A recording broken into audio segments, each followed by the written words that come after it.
माननीय मेयर श्री करमसद आणंद महानगरपालिका मैडम आपने नम्र विनंती है कि अपना अध्यक्षीय उद्बोधन द्वारा अमने सौने प्रेरणा और मार्गदर्शन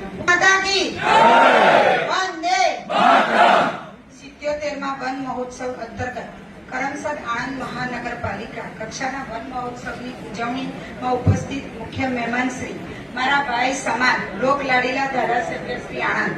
municipal commissioner Shri, deputy mayor Shri, chairman Shri standing committee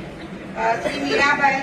માન્ય નાયબ વન સંરક્ષણ શ્રી ડોક્ટર સિંહભાઈ જે પ્રિન્સિપલ એડીઆઈટી કોલેજ, મારા કોર્પોરેટર શ્રીઓ, યુનિવર્સિટીના પ્રેસિડેન્ટ, તમામ એનજીઓના સભ્યશ્રીઓ, પત્રકારશ્રીઓ અને સોમિલ એસોસિએશન સભ્યશ્રીઓ, વન વિભાગના અધિકારીઓ તથા આદરો યુવાનો અને ઉપસ્થિત સૌ મહાનુભાવોને સૌને મારું હાર્દિક અભિવાદન છે. આજે આપણે સૌ 77મા વન મહોત્સવ અંતર્ગત